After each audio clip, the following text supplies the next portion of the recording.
Hey, it's Soul, and I'm gonna read off the thumbnail. Where is the Army of the Light? And for that matter, where is this terrifying presence of the Burning Legion? This is feedback, where I question things that are sometimes meaningful and sometimes superfluous, as in, kind of stupid.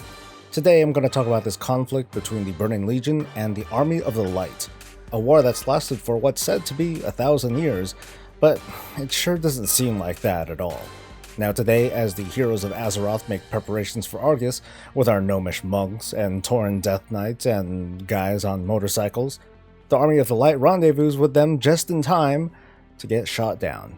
At the same time though, here's the Vindicar, the brand spanking new Draenei warship that does not get immediately shot down in the most boneheaded way possible, and in fact stays afloat in a low altitude in the middle of Legion-owned territory.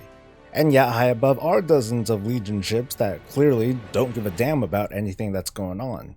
I'd like to think that the Legion treats us players like the Borg treat non-Borg. They just don't give a damn if you're there, because you don't matter, at least not until you make yourself a threat.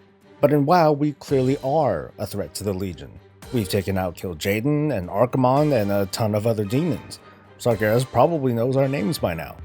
The Legion, unlike the Borg, is emotional, notably with pride in their team, but where's the overwhelming lust for vengeance for their fallen leadership? Is the leadership so broken that they're unable to come together as a cohesive force to crush one little ship? Meanwhile, the power of the Army of the Light isn't being reflected well in-game at all, relative to the galactic-sized might of the passively burning Legion. There's only one ship. Well, okay, before that they had two, sort of. The Army of the Light is composed of some Draenei, a High Elf, a Nathrezim, a human, and a Chandelier. Well, okay, not anymore. And I guess there's us now. But that doesn't explain the pathetic forces the Army of the Light commands. What happened in these past 1,000 years? Were there no other recruits from Fallen Worlds? No expansion of forces? Of course, the fight against the Legion itself isn't just with the Army of the Light. That's where we have the forces of Dai, the Aldorks, and the Scrybabies, but it seems like there were more of them fighting the Legion than there are now at this incredibly critical moment. Maybe these folks are a different faction of Naru or something, but I'm not sold on it. I mean, Khadgar was there for a while. Did he forget about them? He could have, called them up. It's a bit frustrating to have to fill in the blanks ourselves, but oh well. The story being fed to us players today is that this is the Army of the Light. That's it. It's a wonder they've survived this long, and it's no wonder that 1,000 years later, it doesn't look like they've done shit. Illidan did more damage with his actions on Nathrezim, on Mardoom, and with the Sargerite Keystone. We as players did, with all the demons that we've killed up to this point, and the many plans that we've thwarted. But the Army of the Light never contacted us for help. Not for a few fresh bodies, supplies, food, the latest trends, nor have they reached out to provide their own assistance when we needed help. On the flip side, there's also the fact that the Legion is right at our doorstep, but Azeroth hasn't been bombarded to smithereens yet. There aren't any orbital defenses around Azeroth as far as we know that's slowing the Legion down. I don't know if Argus is capable of doing this, but it's close enough to be like, hey, why don't you just vomit Fel or something? Maybe we'll have to wait for Antorus to find out, but that still doesn't excuse why the Legion just hasn't been as immediately threatening as it should be, considering its proximity. The real reason why is pretty obvious. Blizzard just made this all up as they went along, and it's okay. It's not like they decided that at the end of Warcraft 2 they were going to start up this thing called the Army of the Light and piece together a 20-year buildup of the story. That's just how it goes sometimes. It happens. But their explanation behind why this is all the Army of the Light is, and why the Legion is suddenly not so threatening to one ship in the middle of its primary territory, is pretty shit. Fans like you and I can debate this all day long, explaining just why Blizzard doesn't have the bandwidth to scale out the Army of the Light into an actual army, with thousands of NPCs fighting the Legion across thousands of worlds. But you know what? They can. Setting the stage is important for building a strong narrative. At the moment, it just doesn't feel very epic. It's like there are more guys who helped us with the invasion of Draenor than there are invading this intergalactic organization who, according to Illidan, is a series of one army after another after another.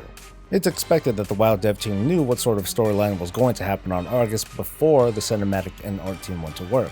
It's clear to me, at least, that the point of the cinematics we saw were meant to highlight character development. Illidan's questioning of the light, for example, and Velen's willingness to take a stand. But it came at the cost of building up the feeling that this is it. This is the last chance we've got to save our world. There is a way to cast the illusion of epicness, though. Imagine a narrator much cooler than me reciting the following. While the army of the light keeps the Burning Legion occupied on almost every front, the Vindicar makes a desperate attempt to ferry the champions of Azeroth into the heart of the Legion mind. The Zenithar makes the ultimate sacrifice, and with every passing moment, the army of the light glows dimmer, as are Azeroth's hopes of survival. Race to the burning throne of Antorus and stop the Dark Titan's plans, once and for all. So imagine boarding the Vindicar for the first time. There's a cutscene. The Vindicar makes contact with the Army of the Light, like Star Trek or something, and hey, it's the appearance of Turalyon and Ilaria, with a few gasps from the likes of Khadgar and Arator, but there's no time for a reunion. The full might of the Army of the Light, and I'm talking about ships and tons of soldiers, all these things appear and engage with the Legion around Argus. The Vindicar is tasked to punch through their lines and re-establish a foothold on the planet, while the bulk of the Legion's forces are distracted. The Vindicar will be the wedge that gives the champions of Azeroth an opening to penetrate the Legion's core and put it to its end. So in that instant, the war for Argus begins. A crazy cutscene takes place with the Vindicar and the Zenithar pushing through a battle of galactic proportions. The Legion is engaged with an alliance of races whose planets have fallen to the Legion with, pew-pew and laser stuff all over the place. Somehow, the two ships break through and enter low orbit, only to be targeted by one of the few planetary defenses remaining. Look familiar? Boom. The Zenithar shields the Vindicar from a critical blow and goes down. The Vindicar goes into hiding while the forces of Azeroth make landfall to secure the Vindicar's position and salvage the Zenithar. High above and across the surface, the fighting continues. Endless reinforcements of the Legion appear but are being held at bay with sheer determination by the Army of the Light. So all it really takes is a little bit of story shifting, a really cool cutscene, and a more violent looking skybox to write the narrative. And there you have it. The Army of the Light shows off some badassery as an actual army, while the Legion saves face as being the same legitimate threat, while we're still the plucky heroes looking for that secret to beating the Legion back for good. So to summarize, I just don't think Blizzard sold the idea of the Army of the Light very well, nor did they pull off a narrative that explains why the Legion was unable to stop the Vindicar from penetrating Argus, let alone just hang out in plain sight. They didn't have to write a whole novel about who the Army of the Light is, just put them in the background. Literally. Like this video, share your thoughts, stay breezy.